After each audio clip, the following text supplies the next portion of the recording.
जन्माद्यस्य यतोऽन्वयादितरतः।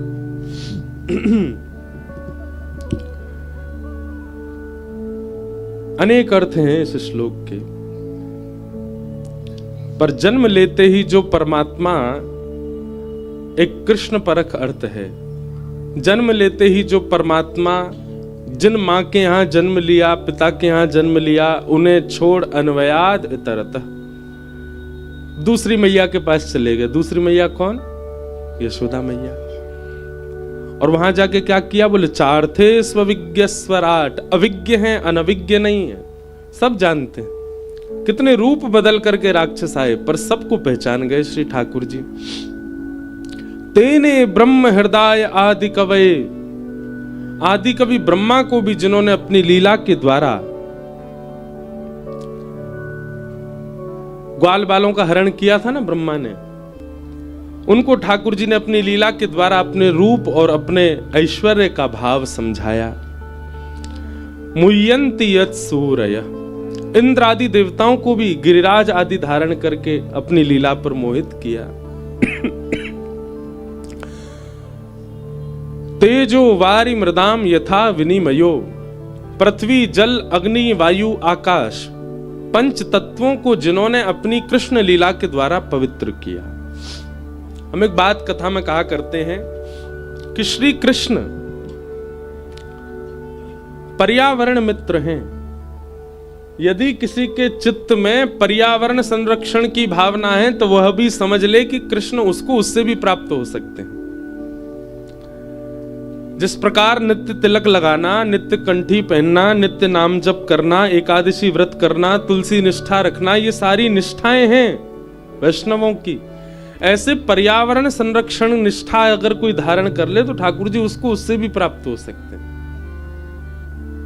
रज के प्रति, नदियों के प्रति, वृक्षों के प्रति, लता कुंजों के प्रति यदि उनके संरक्षण की भावना उसके चित्त में आ जाए तो श्री ठाकुर जी उससे भी उसको मिल जाएंगे। हमारे गिरिराज जी में श्री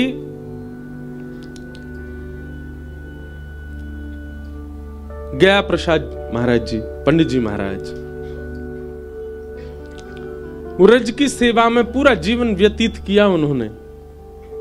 सोहनी करते थे और उस सोहिनी की कृपा से ही, रज की सेवा की कृपा से ही श्री ठाकुर जी उनको प्राप्त हो गए। स्वामी श्री हरदास जी महाराज सब प्रधान है, पर उन सबसे भी ज्यादा कुंज, इसलिए अपने ठाकुर जी को नाम ही धर दियो कुंज बिहारी। कौन? कुंज बिहारी। लता कुंज द्रुम विल्व आदि इन सब के प्रति बड़ी भावना थी उनकी। हमारे श्री, मैं तो कहूं कथान में कि श्री ठाकुर जी को नाम बांके बिहारी तो बाद में हम लोगों ने धर दियो, मूल नाम तो श्री ठाकुर जी को कुंज बिहारी है, जो कुंज में निवास करें, सदा कुंजों में बैठे रहें, ऐसे श्री कुंज बिहारी लाल। तो कुंजों की सेवा से स्वामी श्री हरदास जी को ठाकुर जी प्राप्त हो गए। रज की सेवा से पंडित श्री गया प्रसाद जी महाराज को ठाकुर जी प्राप्त हो गए। यमुना जी की सेवा से रसखान को ठाकुर जी प्राप्त हुए। यमुना जी की खूब सेवा करते, यमुना जी में बैठे रहते। गिरिराज जी की सेवा से, पर्वत की सेवा से अष्ट सखाओं को श्रीनाथ जी प्राप्त हो गए।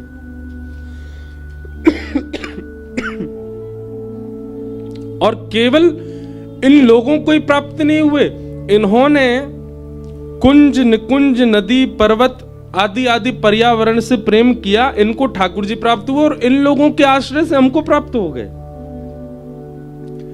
आज वैष्णव जन इस बात को भूल जाते हैं कि यह कुंज की सेवा भी एक बहुत बड़ी सेवा है। हमारी माने तो एक परिक्रमा महीना में एक बार ऐसी करे करो, पूरे वृंदावन में केवल इसी दृष्टि से घूमो कि कहीं भी अगर परिक्रमा मार्ग में आपको कुछ ऐसा लगे कि जो नहीं होना चाहिए, शुद्ध नहीं है, अपवित्र वस्तु कुछ पड़ी है, कुछ ऐसा, तो उसी भाव से लगाओ, सब इकट्ठे करो, पूरी मार्जन परिक्रमा करो वृंदावन की। आप विश्वास मानेंगे, आपकी मार्जन परिक्रमा से श्री ठाकुर जी और जल्दी प्रसन्न हो जाएंगे। 5 लाख नाम जब से जो कृपा होनी होगी ना, वो एक मार्जन परिक्रमा से हो जाएगी। लेकिन करवे में हमें बड़ो संकोच होएगा, कैसे करें?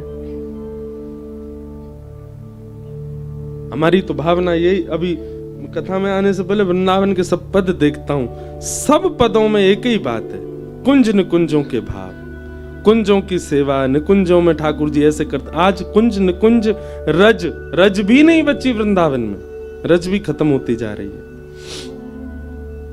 इन सब के प्रति हमें भावना प्रकट करनी है, तभी ठाकुर जी प्रसन्न होंगे। भगवान श्री कृष्ण स्वयं तेजो वारी मृदाम यथा विनिमयो, पृथ्वी जल अग्नि वायु आकाश सबको पवित्र कर रहे हैं, और हम इन सबको अपवित्र करते हुए ठाकुर जी को प्राप्त करना चाह रहे हैं।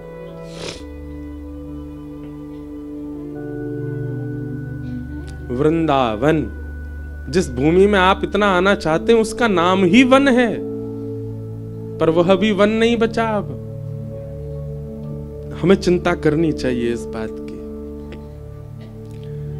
तेजो वारि मृदाम यथा विनिमयो, भगवान ने अग्निपान की, वायु को पवित्र किया तृणावर्त के वध के द्वारा, जल को पवित्र किया कालियानाग के वध के द्वारा, कालियानाग संहार के द्वारा, आकाश को पवित्र किया महाराज के द्वारा, पृथ्वी को पवित्र किया मृदभक्षण लीला के द्वारा। इस प्रकार श्री कृष्ण ने पंच तत्वों को पवित्र किया कृष्ण लीला में। और तेजो वारि मृदाम यथा विनिमयो यत्र सर्गोम वृषा, 3 स्थानों की लीला प्रमुख है, व्रज, द्वारिका और हस्तिनापुर। धामना स्वेन सदा निरस्त कुहकम सत्यम परम धीमे। अपने धाम जाने से पूर्व, स्वधाम जाने से पूर्व जिन्होंने उद्धव को ज्ञान उपदेश किया, ऐसे परम सत्य श्री कृष्ण को हम बारंबार प्रणाम करते हैं।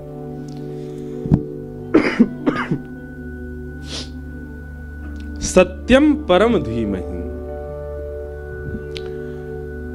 भागवत जी के पहले श्लोक में ठाकुर जी का नाम नहीं है, केवल इतना कहा सत्यम परम धीमहि, जो परम सत्य है मैं उनका ध्यान करता हूं। इसके पीछे कारण क्या है? वेद व्यास जी महाराज अत्यंत विशाल बुद्धि वाले हैं।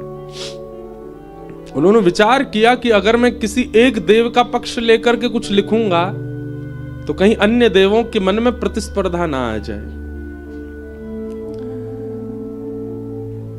वेद व्यास जी लिखने बैठे हैं भागवत, तो सब देवताओं के मन में आ रहा है हमारा नाम आवे, हमारा नाम आवे, प्रथम अक्षर में हमारा नाम आवे, प्रथम श्लोक में हमारा नाम आवे। वेद व्यास जी ने विचार किया यदि किसी एक देव का नाम लिखूंगा तो सब सोचेंगे कि वही परम है, वही श्रेष्ठ है, तो मैं ऐसा कुछ लिखूं कि सब देवताओं को लगे कि भाई किसी का पक्ष भी नहीं लिया और सब प्रसन्न भी हो गए। वेद व्यास जी महाराज लिखते हैं सत्यम परम धीमहि। इसको भी विवेक बुद्धि कहते हैं बंधुओं।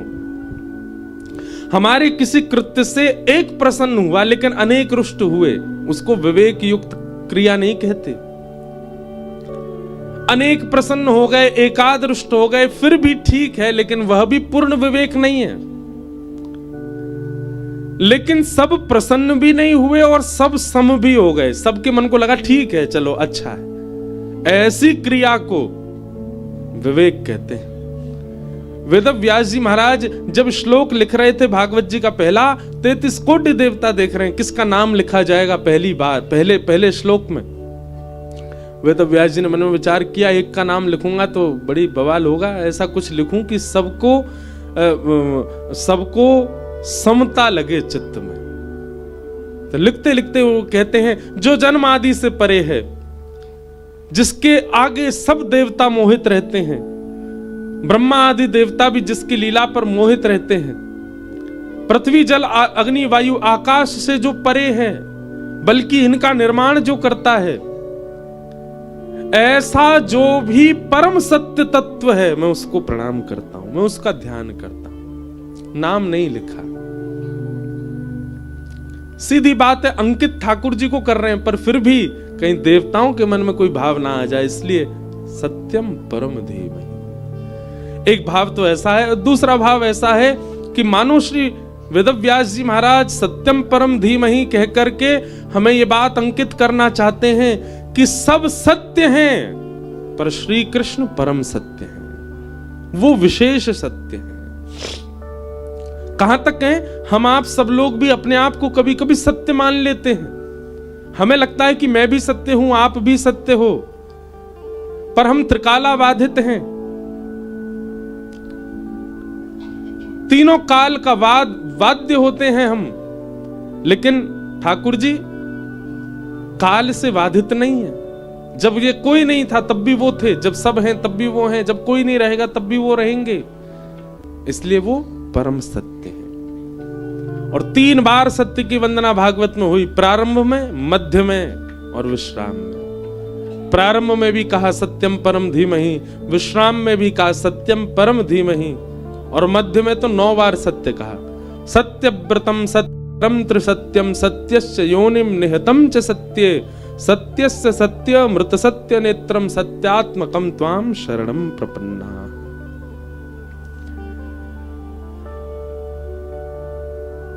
ऐसे परम सत्य श्री कृष्ण को हम प्रणाम करते हैं, वंदन करते हैं। बंधुओं, भागवत जी का एक स्वरूप सुनेंगे आप।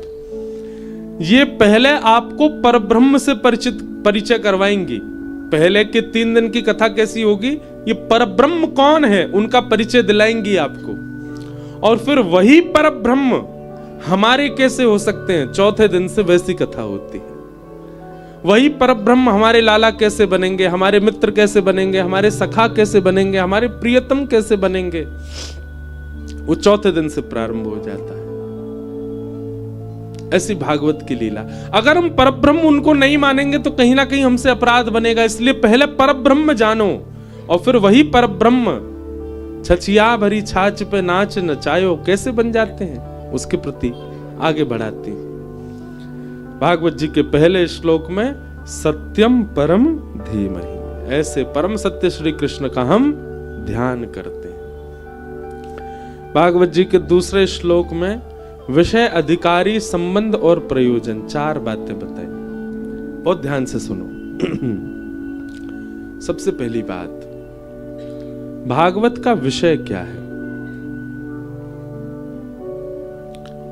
क्यों सुनते हैं हम कथा। वो बात अलग है कि आपने किस लिए कथा कराई,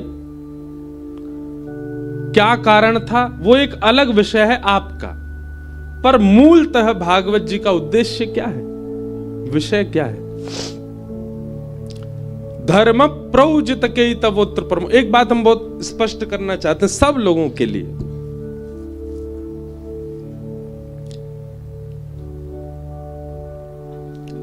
हमारी साईं के सेवा में जो दादी विराजती थी, गत वर्ष उनकी सी इच्छा थी, भावना थी कि जब कभी भी वे भगवत धाम विराजे तो उनके निमित्त कथा हो।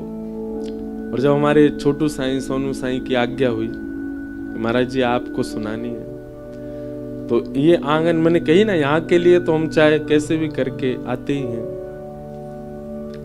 छोटू साईं जी को पता है कि कितनी मगजमारी करी, तब जाकर के समय निकाला कि यहाँ कथा हो।